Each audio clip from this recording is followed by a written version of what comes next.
Welcome, MTG Burgeoning viewer. This is a quick message to remind you of our rewards for September. If we get at least 30 subscribers during the month of September, then one subscriber will be chosen at random and receive an entire set of Modern Horizon art cards. Also, any subscriber who comments on every MTG Burgeoning video during the month of September will become eligible for the October Pack Wars. On October 1st, a list will be compiled of all subscribers that commented on every MTG Burgeoning video released during September. From this list, one subscriber will be chosen at random to participate in the October Pack Wars for free. If the chosen subscriber is already a Pack Wars supporter or member, then that subscriber will receive a second spot in the October Pack Wars. So be sure to leave a comment and prepare for war. We're MTG Burgeoning.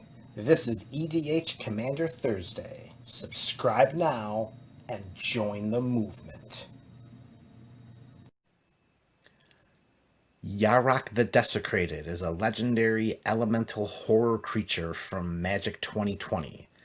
For 2, a black, a green, and a blue, we get a 3/5 death-touching lifelinker with the ability of, if a permanent entering the battlefield causes a triggered ability of a permanent we control to trigger, that ability triggers an additional time.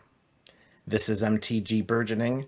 You're here on Commander Thursday, and this is an EDH Commander deck tech for Yarok the Desecrated.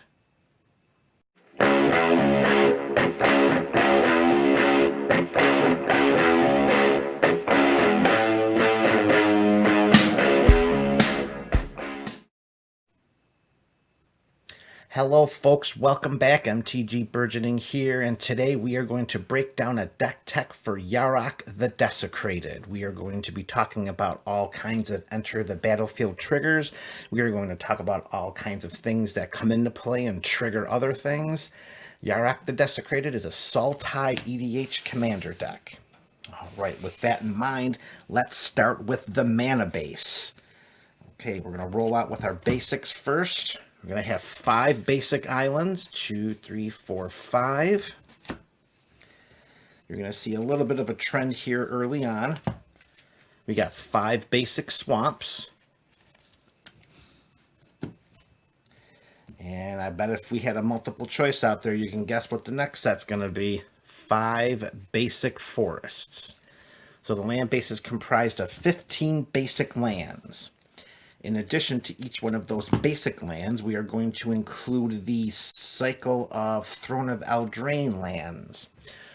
We're going to include a Mystic Sanctuary, which technically is an island. That's going to be important, as we see in a little while. And Mystic Sanctuary enters the battlefield tapped unless we control 3 or more other islands. And if it does enter the battlefield untapped, we may put an instant or sorcery card from our graveyard on top of our library. Okay. It goes onto the island pile. Next up, we have Witch's Cottage, which again is a swamp. When Witch's Cottage enters the battlefield, let's try that again. Witch's Cottage enters the battlefield tapped unless we control 3 or more swamps. If it enters untapped, we may put target creature card from our graveyard on top of our library. So Mystic Sanctuary will recur an instant or sorcery to the top of our library, and a Witch's Cottage will bring back a creature. Next up will be Gingerbread Cabin. Gingerbread Cabin is a forest, and it enters the battlefield tapped unless we control 3 or more other forests. And when Gingerbread Cabin enters the battlefield untapped, we create a food token, which we can tap it, sacrifice it, and gain 3 life. Okay. So here we have 18 lands with the island, swamp, forest subtype. Continuing with that trend, we have the full comparable set of shock lands. Got the Watery Grave, the Overgrown Tomb, and a Breeding Pool.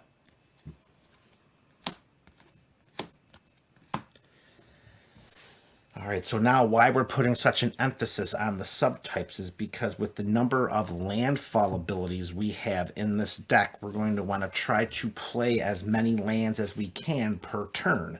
And with that in mind, we're going to transition to a subset of what we can refer to, of course, collectively as fetch lands. The first is a Fabled Passage. We tap and sacrifice this and search our library for a basic land card, which we have 15 of.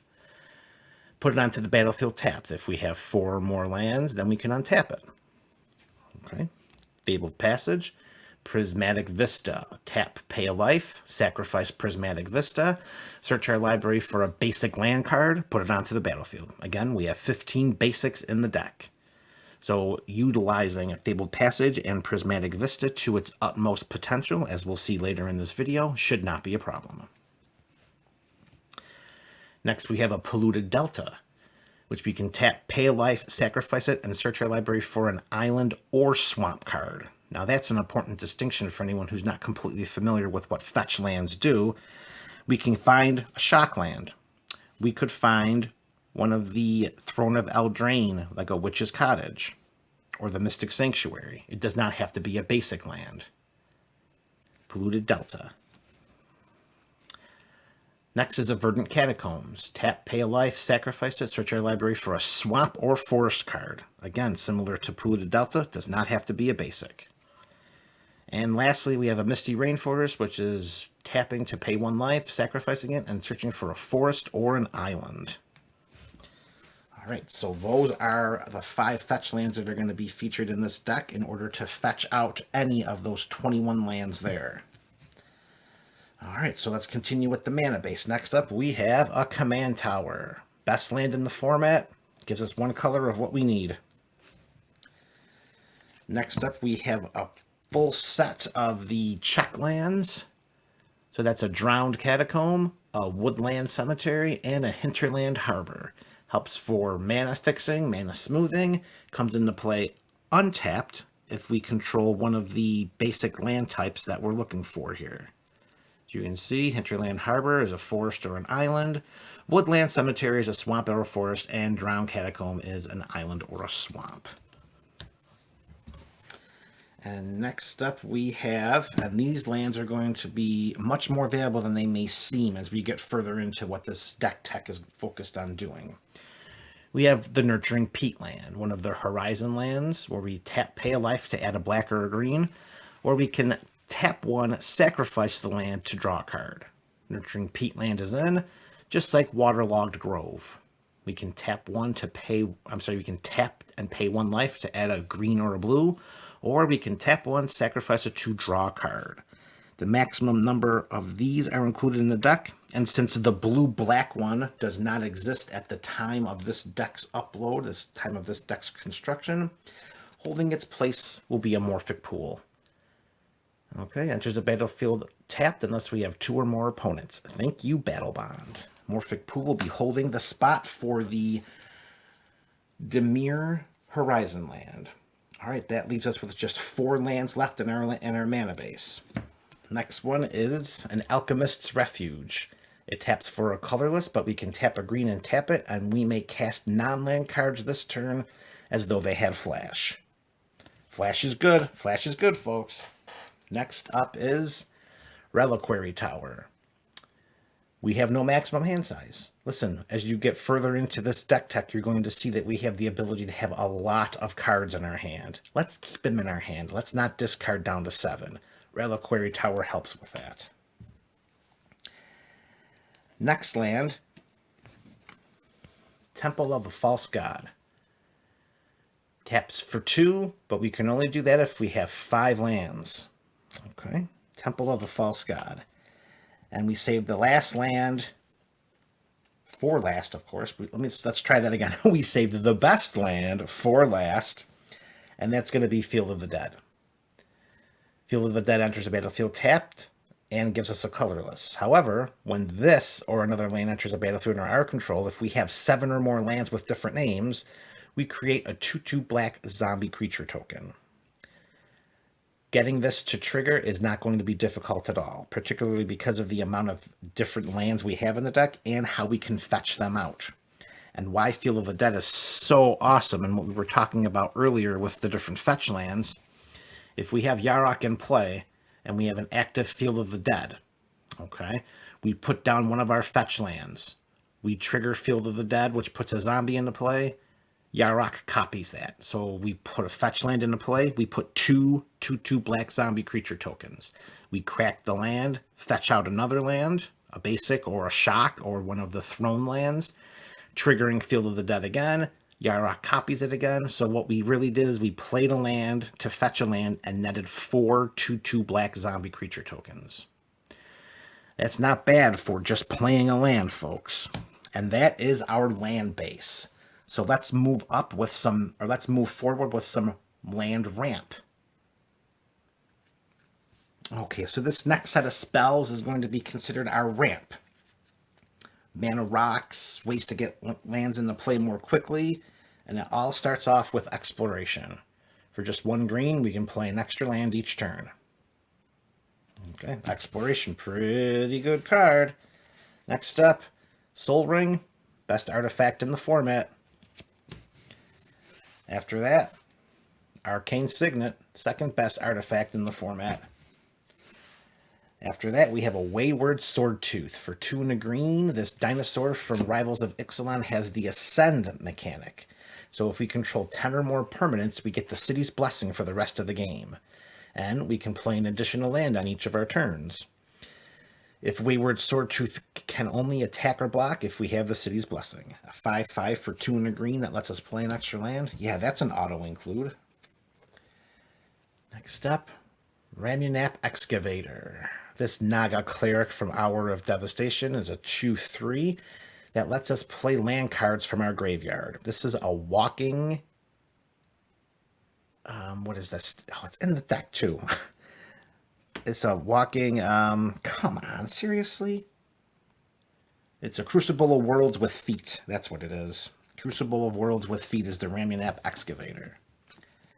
Next up, we have the Dryad of the Elysian Grove. This nymph from Theros Beyond Death lets us play an additional land on each of our turns.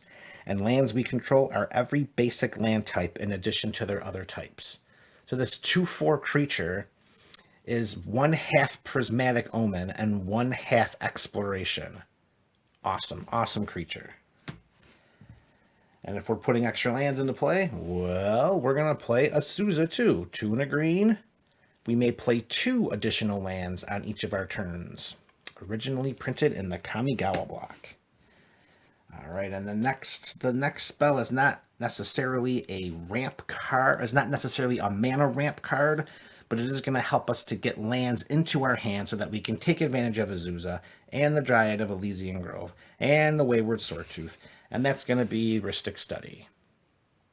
Mana tax 1, mana tax 1. And the last part of ramp is going to be the Great Henge. For 7 and 2 green, and trust me, we are never paying 7 and 2 green for this.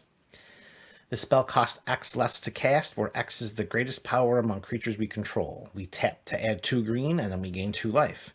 And whenever a non-token creature enters a battlefield under our control, of which we have a plethora, we put a +1/+1 counter on it and draw a card. So if we shift this Great Henge to the left just a little bit, in order to expose our general commander over here, bring him up for a closer look, if we have Yarok on the battlefield and the Great Henge, and a non-token creature enters a battlefield under our control, we're putting 2 +1/+1 counters on it, and we're drawing 2 cards. The Great Henge is, well, great.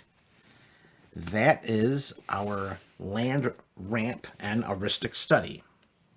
Okay, and keep in mind, if we pull just a little bit out here to give the Ravnica Excavator a little bit more of a spotlight, if we reflect back to those 5 fetch lands that we were talking about and how one comes into play, we crack it, sack it, go find another land, put it into play, and then the fetch land goes to the graveyard.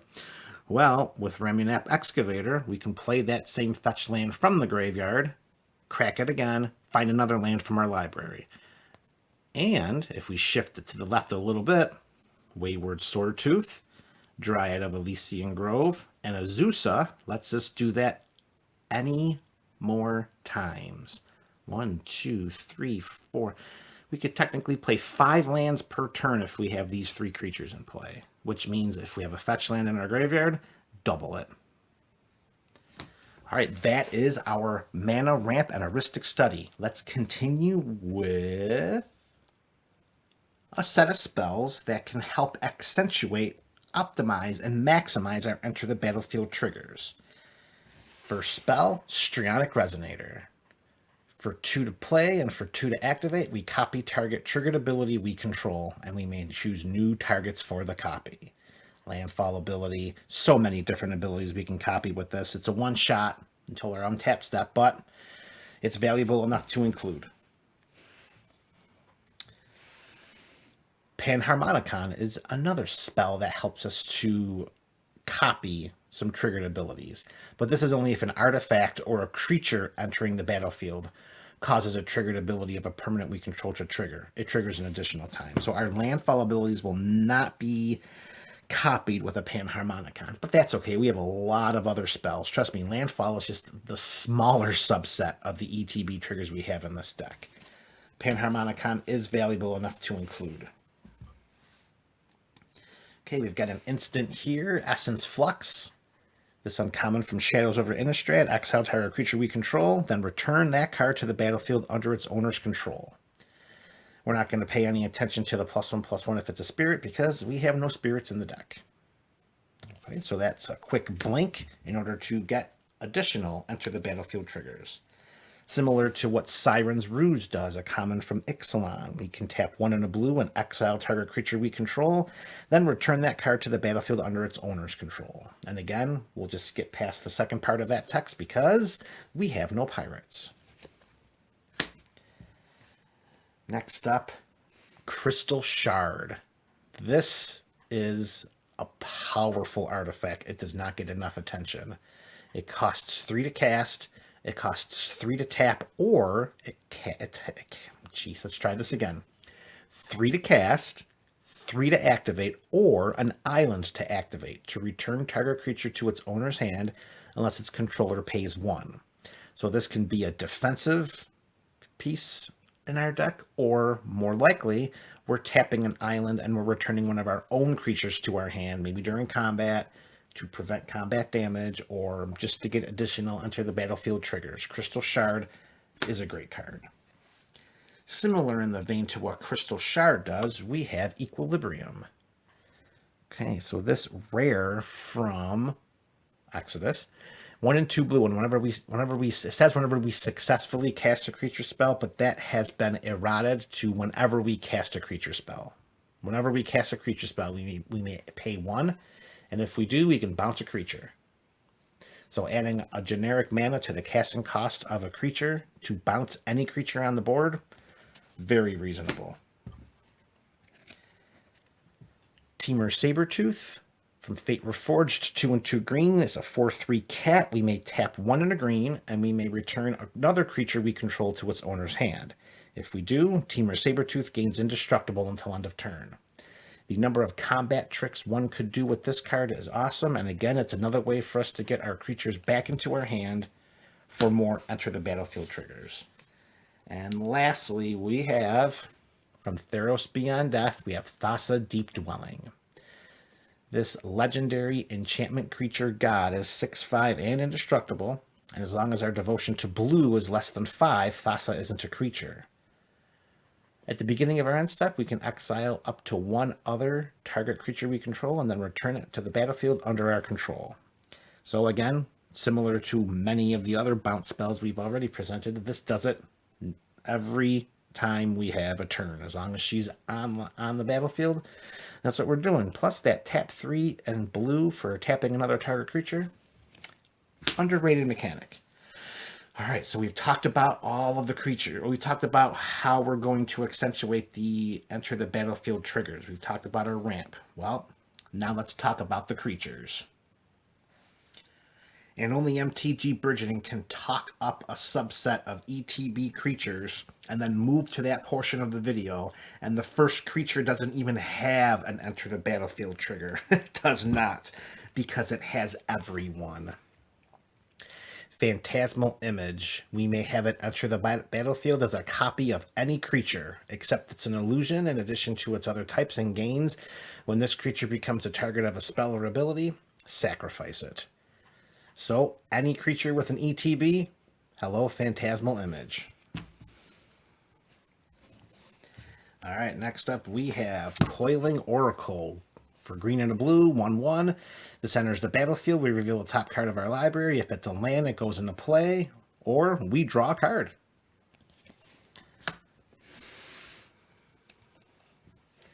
Elvish Rejuvenator enters the battlefield. Look at the top 5 cards of our library. Put a land card from among them onto the battlefield tapped, and the rest on the bottom of our library in any order.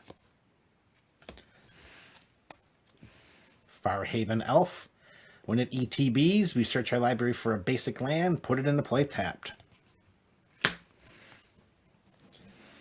Spring Bloom Druid. When it ETBs, we may sacrifice a land, and if we do, we get to search our library for 2 basic lands and put them onto the battlefield tapped. Kind of a Harrow ability. So look at that. 4 of our first 5 ETB creatures can get us some lands onto the battlefield. Landfall, landfall. Next up we have Risen Reef. When Risen Reef or another elemental enters the battlefield under our control, we can look at the top card of our library. If it's a land, put it into play tapped. If not, draw it. Theme. We're working on a theme here, folks. Next up, Uro, Titan of Nature's Wrath. This legendary creature, this Elder Giant from Theros Beyond Death, is a 6/6, and if it enters the battlefield, we sacrifice it unless it escapes. However, even though we sacrifice it, we still reap the benefits of its enter the battlefield trigger, which is we gain 3 life, we draw a card, and we may put a land from our hand onto the battlefield. And we can escape it for 2 green, 2 blue, and exiling 5 other cards. So as you can see, we're building up a very good beginning set of creatures here that can get us additional lands into play, ramp us up, get us ahead of our opponents. Next up, we have a Llanowar Missionary. This common from Core 2021. When it enters the battlefield, draw a card, tap for a green. Of course, with Yarok in play, we draw 2 cards. As we keep this ETB train rolling with Plague Crafter. 2 and a black, this uncommon from Guilds of Ravnica. When it enters the battlefield, each player sacrifices a creature or planeswalker. And, so much better than Merciless Executioner, each player who can't discards a card. So in one way, our opponents are going to have some resources taken away from them. Speaking of taking away resources, Reclamation Sage enters the battlefield. Destroy target artifact or enchantment.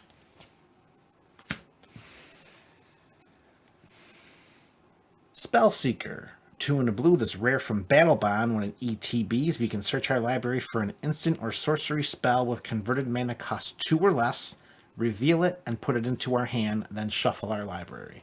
We do not have a glut of instant and sorcery spells that are CMC 2 or less.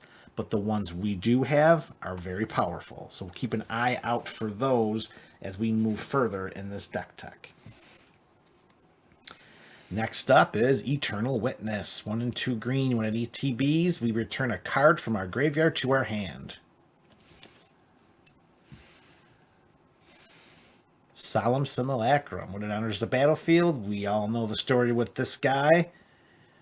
When it enters the battlefield, we search our library for a basic land, put it into play tapped, and then when he dies, we draw a card.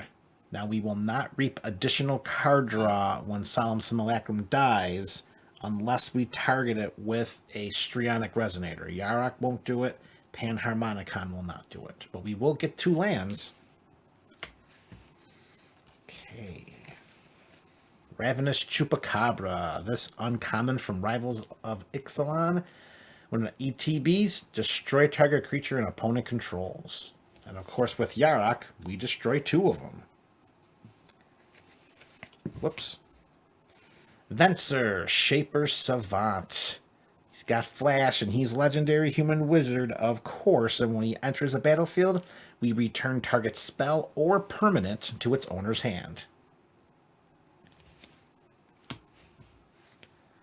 The classic card drawing machine of Muldrifter is, of course, included. 2/2 flying. When an ETBs, draw 2 cards. More often than not, we're evoking it in for 2 and a blue. Acidic Slime, 2/2 Death Toucher, that when it ETBs, we destroy target artifact, enchantment, or land. Sidisi, Undead Vizier, 4/6 Death Touch with the Exploit mechanic. When Sidisi enters the battlefield and she exploits a creature, which means we sacrifice a creature when she ETBs, we may search our library for a card, put it into your hand, then shuffle your library. With Yarok the Desecrated in play, or Panharmonicon, or if we target Sidisi with a Strionic Resonator, if she comes in and exploits a creature, we search for 2 cards, any 2 cards from our library, put them right into our hand. We do not need to exploit twice. And we could just exploit Sidisi. Okay. Right, next up is the Grave Titan. This mythic rare from Magic Core 2012 is a 6/6 Death Toucher that when it ETBs or attacks, we put 2/2 black zombie creature tokens onto the battlefield. Okay. Green Warden of Marasa. Battle for Zendikar mythic rare. When it enters the battlefield, we may return target card from our graveyard to our hand. When it dies, we may exile it, and if we do, return target card from our graveyard to our hand. Again, similar to what we were talking about with Solemn Simulacrum, the death trigger will not be copied by Yarok nor Panharmonicon. That will have to be a Strionic Resonator copy if you want to do it a second time, but it definitely will copy the first one. Next up, Woodland Bellower, 4/2 green. This mythic from Magic Origins. When it ETBs, we may search our library for a non-legendary green creature card with converted mana cost 3 or less and put it onto the battlefield. With Yarok in play, if Woodland Bellower comes down and we decide to seek out an Elvish Rejuvenator or a Coiling Oracle, the Farhaven Elf, or the Spring Leaf or Spring Drum. Which one was that? I think it was Spring Bloom. Then those 2 come into play, and each one of them will get 2 lands. You can see the connection that Woodland Bellower can have with Yarok. Amazing synergy. Next up is the Ulvenwald Hydra. 4/2 green with reach, and its power and toughness are equal to the number of lands we control. And when it ETBs, search for a land, put it into play tapped. Hornet Queen, 4/3 green. Triple green's a little tough in a 3-color deck, but we have enough smoothing that it should be okay. 2/2 flying Death Touch. When it ETBs, 4/1/1 green insect creature tokens with flying and Death Touch. And if Yarok is there, that 4 becomes 8. Avenger of Zendikar, 5/2 green. When it enters the battlefield, put a 0/1 green plant creature token onto the battlefield for each land we control. And we're going to have some lands, folks. And of course, this also has a landfall ability that when a land ETBs, put a +1/+1 counter on each plant we control. And the last of our ETB creatures is the Runescar Demon. 5 and double black, 6/6 flyer that when it comes into play, we Demonic Tutor. Right, so this is the main grouping of our creatures that when they enter the battlefield, they trigger. Yarok will help trigger them, Panharmonicon will trigger them, and utilizing a Strionic Resonator will trigger them too. So now, let's move forward with our landfall triggers. Alright, so here is a small subset of landfall creatures that help to... they're not all creatures. There is a non-creature here. Actually, there's a couple of non-creatures here now that I'm scrolling through. These are some additional cards that will be triggered by Yarok, but most likely triggered when a land comes into play. So we got a Lotus Cobra. When a land comes into play, 1 mana of any color to our mana pool. Tireless Tracker. When a land enters a battlefield, we investigate. Investigate means we put a clue into play. Clue is tap 2, sacrifice it to draw a card. And whenever we sacrifice a clue, put a +1/+1 counter on Tireless Tracker. Retreat to Hagra. Not a creature, but it has the landfall mechanic. Whenever a land enters the battlefield under our control, we choose one. Target creature gets +1/+0 and death touch until end of turn, or each opponent loses 1 life and we gain a life. Admittedly, I choose the latter option pretty much exclusively. And another enchantment, this one not so much when a land enters the battlefield. This is more when a creature enters the battlefield. So maybe this current subset of spells shouldn't be referred to as our landfall. Maybe this should be referred to as our fall mechanics. And we have a Guardian Project. Whenever a non-token creature enters a battlefield under our control, if it doesn't have the same name as another creature we control or a creature in our graveyard, we can draw a card. After that, we have Tatiova, the Benthic Druid. A land comes in, we gain a life, and we draw a card. With Yarok, we gain 2 life, and we draw 2 cards.